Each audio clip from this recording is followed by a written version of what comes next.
हमारे देश में अब एक ऐसा वर्ग पैदा हो गया है जिसे अयोध्या में बने भगवान श्री राम के मंदिर से इतनी नफरत हो चुकी है कि इन लोगों ने इस मंदिर का विरोध करने के चक्कर में अपनी सारी सीमाएं लांघ दी हैं। अयोध्या में राम मंदिर पहुंचने के लिए जिस 13 किलोमीटर लंबे राम पथ का निर्माण हुआ था, उस राम पथ पर बारिश का पानी जमा होने से कई स्थानों पर सड़क धंस गई और राम पथ पर बड़े बड़े गड्ढे हो गए और ये सब पहली बरसात में ही हो गया। यह मामला निर्माण कार्य में हुई लापरवाही का था, जिसके लिए सरकार की भी आलोचना जरूर होनी चाहिए और इसके लिए जो सरकारी अधिकारी जिम्मेदार हैं उनसे भी सवाल पूछा जाना चाहिए, उन पर एक्शन होना चाहिए।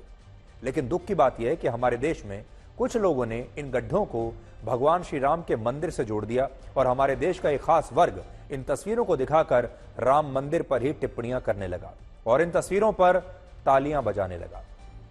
पूरी दुनिया में भारत शायद इकलौता ऐसा देश होगा जहां हमारे धार्मिक स्थलों का इस तरह से खुलेआम मजाक उड़ाकर उनका विरोध किया जाता है और आपको लगेगा कि इस विरोध का कारण अयोध्या में सड़कों पर हुए ये गड्ढे हैं, जबकि कड़वी सच्चाई कुछ और है। ये विरोध सड़कों पर हुए गड्ढों का नहीं बल्कि अयोध्या में बने भगवान श्री राम के मंदिर का है, क्योंकि अगर ऐसा नहीं होता तो ये लोग राम मंदिर के उद्घाटन का बहिष्कार नहीं करते और अयोध्या की फैजाबाद सीट पर बीजेपी की हार को भगवान श्री राम से नहीं जोड़ते और ये लोग ये झूठ भी नहीं फैलाते कि अयोध्या में बीजेपी की हार के बाद से राम मंदिर खाली पड़ा है, अब वहां श्रद्धालुओं की कोई भीड़ नहीं है। तो देखिए, पहले बहिष्कार किया लोगों ने, उसके बाद मंदिर का मजाक उड़ाया गया, फिर कहा गया कि मंदिर खाली पड़ा है और अब कहा जा रहा है कि उस सड़क पर जो गड्ढे हुए हैं या मंदिर में जो निर्माण कार्य है उसे लेकर राम मंदिर का ही उपहास उड़ा रहे हैं।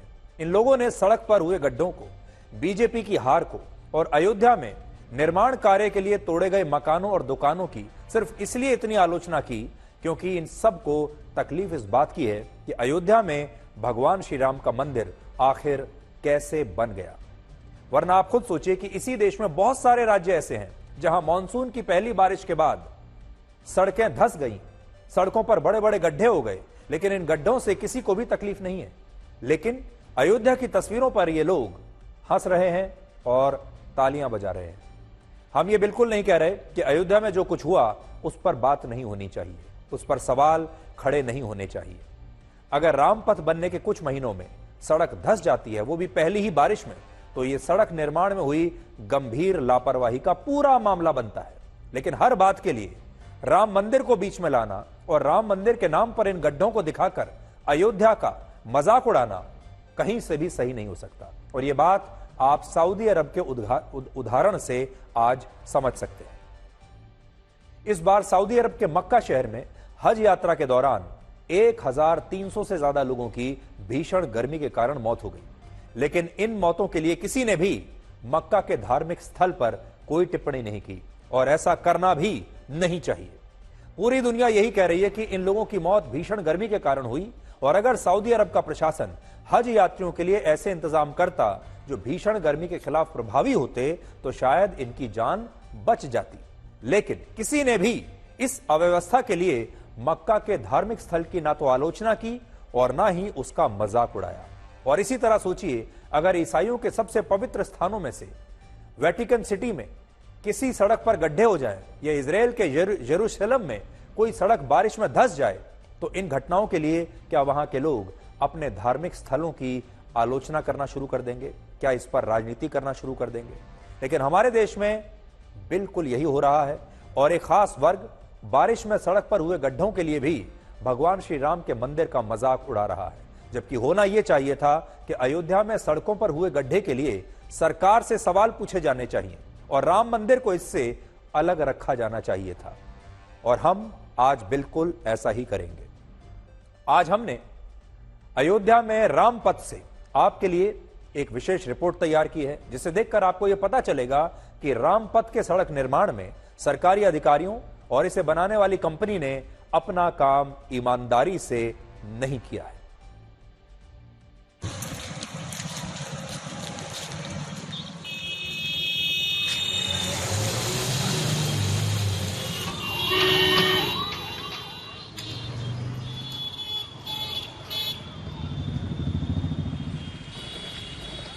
ये सड़क जिसे आप देख रहे हैं ये रामपथ है। इधर से ये सड़क आती है और ऐसे सीधे अयोध्या की तरफ जाती है और ये मंदिर से लगभग 6 किलोमीटर की दूरी पर है। और ये देखेंगे ये चौराहा है, यहाँ पे सड़क पूरी तरह बैठ गई जहाँ पे उस सीवर के लिए गड्ढा खोदा गया था। आनन फानन में प्रशासन ने इस तरह करके गिट्टियां डाल दी हैं और इसको पूरी तरह से ये दिखाने की कोशिश की है कि नहीं, गड्ढे अब नहीं रह गए। तस्वीर हम आपको दिखाते हैं, रकाबगंज चौराहे पर हमारी मौजूदगी है और आपने जो पहले तस्वीर देखी और अब इस तस्वीर को देखिए, ये गड्ढा किस तरीके से यहाँ पर भरा गया। अयोध्या में प्राण प्रतिष्ठा के मंदिर के दौरान और उसके पहले लगातार बड़े तौर पर रामपथ का निर्माण किया गया था, लेकिन एक बारिश ने यहाँ पर तमाम दावों की पोल खोली है। इस रामपथ पर 1 दर्जन से ज्यादा गड्ढे हो गए, जिसके बाद शनिवार के बाद बड़े तौर पर यहाँ पे यातायात प्रभावित हुआ था। लेकिन लोक निर्माण विभाग ने पत्थर, गिट्टियां और डामर डाल के किस तरीके से अब इन गड्ढों को भरा है।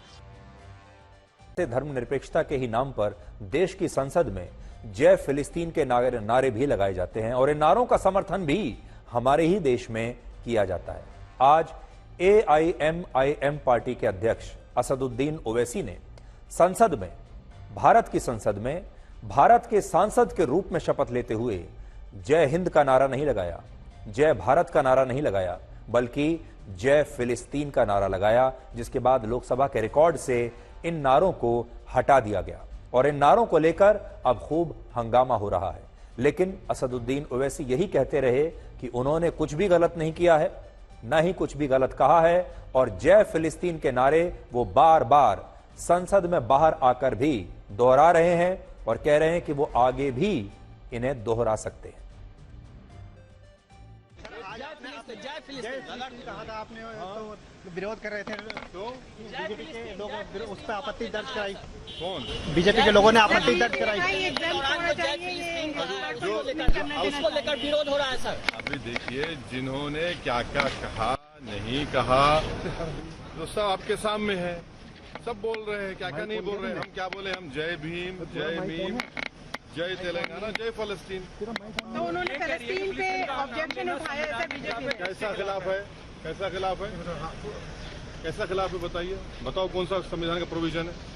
अच्छा, तो आप कह रहे हैं आपने, अरे सबने क्या क्या कहा वो जो सुन लीजिए ना। जी किशन रेड्डी ने विरोध किया। वो करते हैं, उनको कानून का चाहिए, इसको रिकॉर्ड से हटाना। छोड़िए ना, बोलने का बोल दिया, अब क्या है।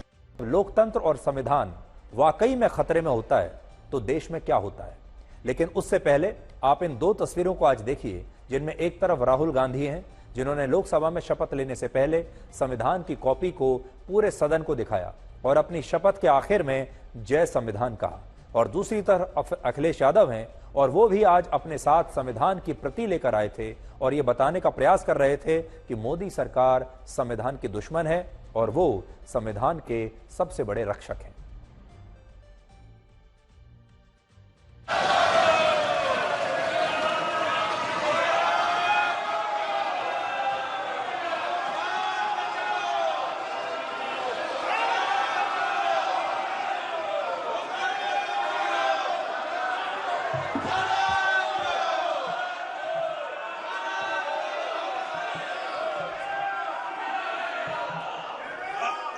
I, Rahul Gandhi, having been elected a member of the House of the People, do solemnly affirm that I will bear true faith and allegiance to the Constitution of India as by law established, that I will uphold the sovereignty and integrity of India, and that I will faithfully discharge the duty upon which I am about to enter. Jai Hind, Jai Samvidhan.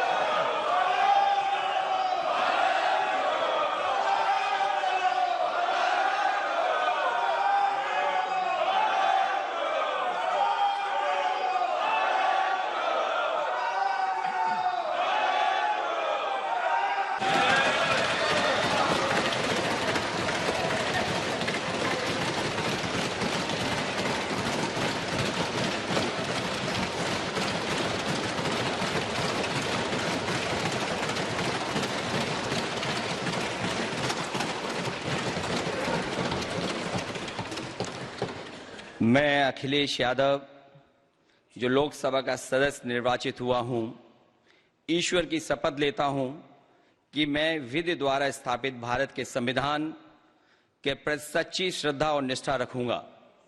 मैं भारत की प्रभुता और अखंडता को अक्षुण्ण रखूंगा तथा जिस पद को मैं ग्रहण करने वाला हूं, उसके कर्तव्यों का श्रद्धापूर्वक निर्वहन करूंगा।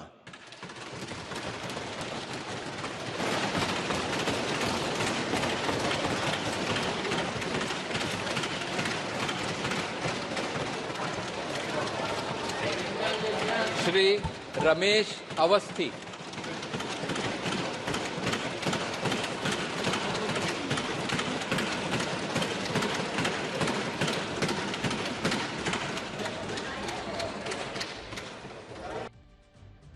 तो विपक्ष के जो दो लड़के हैं या दो लड़कों की जो जोड़ी है इस बार विपक्ष में, अखिलेश यादव और राहुल गांधी की, उन्होंने अपने एक नए अंदाज में आज शपथ ली और अब उन्होंने अपना जो एक यूएसपी बना लिया है, संविधान को अपना एक यूएसपी बना लिया है। अब आप उन्हें जहां भी देखेंगे तस्वीर में उनके हाथ में ये संविधान की जो कॉपी है आपको नजर आएगी, जिसके जरिए ऐसा लगता है कि वो आज भी संसद में खड़े होकर भी चुनाव प्रचार ही कर रहे हैं और उन्हें ऐसा लग रहा होगा कि देश की जनता ये देखेगी कि उनके हाथ में संविधान है और वाकई में ये मानने लगेगी कि संविधान खतरे में है और ये दोनों नेता संविधान के सबसे बड़े रक्षक हैं। वैसे भी आने वाले समय में आप देखिएगा ये जो जोड़ी है राहुल गांधी और अखिलेश यादव की, एक भारत में दूसरे नंबर की सबसे बड़ी पार्टी के नेता हैं और दूसरे तीसरे नंबर की सबसे बड़ी पार्टी के नेता हैं और अब ऐसा लगता है कि जो विपक्ष है पूरा उसके ये जय और वीरू बन गए हैं और यही दो जो हैं ये पोस्टर बॉय अब विपक्ष के बन गए हैं। इन्हीं का चेहरा सबसे आगे आपको दिखाई भी देगा। और इस बीच आपके लिए एक बहुत बड़ी खबर यह है कि राहुल गांधी अब लोकसभा में नेता विपक्ष होंगे। ये बात कई दिनों से चल रही थी। कांग्रेस पार्टी चाहती थी कि राहुल गांधी लोकसभा में नेता विपक्ष रहें और राहुल गांधी ने उस ऑफर को स्वीकार कर लिया है। तो राहुल गांधी लोकसभा में नेता विपक्ष होंगे और नेता विपक्ष जो होता है वो समझ लीजिए कि प्रधानमंत्री के सामने जो नेता खड़ा होता है, पूरे विपक्ष को जो लीड करता है, उसे नेता विपक्ष कहते हैं। और अब ये जो लड़ाई है प्रधानमंत्री मोदी और राहुल गांधी की, अब ये सीधी लड़ाई है। प्रधानमंत्री मोदी सत्ता पक्ष की तरफ से प्रधानमंत्री हैं ही, वो मुखिया हैं सरकार के, और दूसरी तरफ पूरे विपक्ष के मुखिया होंगे राहुल गांधी।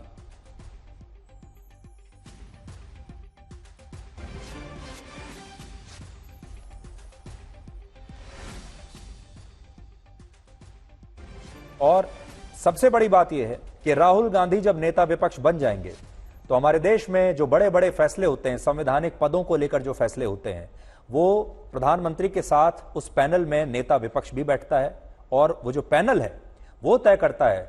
जैसे उदाहरण के लिए नया सीबीआई का डायरेक्टर कौन होगा, ये पैनल तय करता है। इसी के अलावा देश में चुनाव आयुक्त कौन होगा, मुख्य चुनाव आयुक्त कौन होगा, और बड़े बड़े पदों पर, संवैधानिक पदों पर जो नियुक्तियां होती हैं वो प्रधानमंत्री के साथ नेता प्रतिपक्ष करते हैं। और जब भी ऐसा होगा तब अब हर बार, हर जगह, हर बड़े फैसले में, हर बड़ी नियुक्ति में अब प्रधानमंत्री मोदी को राहुल गांधी की सहमति लेनी पड़ेगी। उसके लिए इन दोनों को एक साथ बैठना पड़ेगा, इन दोनों को एक साथ बैठक करनी पड़ेगी, एक साथ सहमति अपनी बनानी पड़ेगी और तब जाकर देश में बड़े बड़े संवैधानिक पदों पर नियुक्तियां हो पाएंगी। दूसरा, जो नेता प्रतिपक्ष का जो पद होता है ये कैबिनेट मंत्री के रैंक का पद होता है। तो अब राहुल गांधी एक तरीके से प्रोटोकॉल के हिसाब से अब कैबिनेट मंत्री का पद उनका हो गया और जो एक कैबिनेट मंत्री को पूरा प्रोटोकॉल मिलता है, जो सरकार से सुविधाएं मिलती हैं, जो बंगला मिलता है और जो बाकी सारी चीजें मिलती हैं, वो सब राहुल गांधी को अब मिलेंगी। और हमारी संवाददाता मौसमी सिंह इस समय हमारे साथ हैं और मौसमी इसका एक विश्लेषण करेंगी। मौसमी, राहुल गांधी विपक्ष के नेता बन गए हैं, एक तरीके से एक नए युग की ये शुरुआत मानी जाएगी। आप कैसे देखती हैं और अब भारत की राजनीति में इस नए मोड़ का विश्लेषण आप कैसे करेंगी? बिल्कुल सुधीर, देखिए कि ये एक मील का पत्थर है कांग्रेस के लिए भी, क्योंकि वो राहुल गांधी जिन्होंने अध्यक्ष पद से इस्तीफा दिया, तमाम लोग जब 2019 की हार के बाद कांग्रेस के नेता उनको मनाने की कोशिश कर रहे थे, लेकिन राहुल गांधी टस से मस नहीं हुए। लेकिन इस बार 2024 के चुनाव के बाद जब संसदीय दल की बैठक हुई थी, सभी ने ये प्रस्ताव रखा था और कांग्रेस की कार्य समिति में भी ये प्रस्ताव रखा गया, जिसमें मल्लिकार्जुन खड़गे ने कहा कि ये मेरा भी निर्णय है कि राहुल गांधी नेता विपक्ष बने, यानी कि कांग्रेस के नेता और ऑटोमेटिकली वो नेता विपक्ष बन जाते हैं। तो ऐसे में राहुल गांधी ने सोचने का समय मांगा और फिर एक बार लगा कि शायद राहुल गांधी हो सकता है कि सहमति ना भरे, क्योंकि नेता विपक्ष की जिम्मेदारियां बहुत ज्यादा होती हैं और लगातार आपको संसद में रहना होता है, तमाम बिलों को सुनना होता है। यही नहीं बल्कि प्रधानमंत्री नरेंद्र मोदी के साथ कई कमेटियों के आप हिस्सा होते हैं। प्रधानमंत्री के साथ आप कई कमेटियों के हिस्सा होंगे, जिसमें आपको फैसले लेने होंगे, अपना विरोध दर्ज करना होगा, सहमति दर्ज करनी होगी। तो एक बहुत बड़ी जिम्मेदारी ना सिर्फ कांग्रेस पार्टी की, एक तरीके से सिर्फ वायनाड के सांसद और पूर्व अध्यक्ष के बाद ये पहली बार है काफी सालों में कि राहुल गांधी ये बड़ी जिम्मेदारी लेते हुए नजर आ रहे हैं अपने आप में। ये कांग्रेस पार्टी के लिए भी एक बहुत बड़ी अग्नि परीक्षा होगी कि कितनी सफलता से राहुल गांधी ना सिर्फ कांग्रेस पार्टी की बल्कि विपक्ष की बात रख पाए। जी मौसमी, इसका एक मतलब यह भी होगा कि अगले 5 साल प्रधानमंत्री मोदी और राहुल गांधी की सीधी लड़ाई और सीधी टक्कर हर मुद्दे पर हमें देखने को मिलेगी। आपको याद होगा एक समय ऐसा भी था जब बीजेपी ये सोचती थी कि राहुल गांधी से लड़ाई करना आसान है, जब वो सोचते थे कि राहुल गांधी को हराना आसान है और राहुल गांधी लगातार अगर बने रहेंगे वहां पर तो ये उनके लिए अच्छा ही है। लेकिन अब सब बदल गया है। इस पूरे फैसले को आप सरकार की नजर से अगर आप देखें तो उनके लिए ये आसान फैसला है या अब यही राहुल गांधी उनके लिए बड़ी चुनौती बन गए हैं, जिसे वो एक जमाने में बहुत गंभीरता से नहीं लिया करते थे? जी सुधीर, मुझे लगता है कि 17वीं लोकसभा से 18वीं लोकसभा में मुझे समीकरण बदले हुए नजर आते हैं। बॉडी लैंग्वेजेस से लेके विपक्ष और सत्ता पक्ष के अंदाज बदले हुए मुझे नजर आए अगले पिछले 3 दिन में। और जिस तरह से राहुल गांधी ने 2019 में, मुझे याद है जब हार हुई थी, तब कई महीनों तक राहुल गांधी कोई सेशन में नजर नहीं आए थे और एक तरीके से एक राहुल गांधी में एक आत्मविश्वास नजर आ रहा है इस बारी संसद में। वो जिस तरह से आते जाते मीडिया बाइट दे रहे हैं, लगातार प्रधानमंत्री को घेर रहे हैं, तो मुझे लगता है बेहद दिलचस्प ये मुकाबला होने वाला है। और सरकार लगातार ये कहती आई है कि जब राहुल गांधी भाषण देते हैं तो लगातार कुछ बीजेपी के नेता निशाना भी साधते हैं।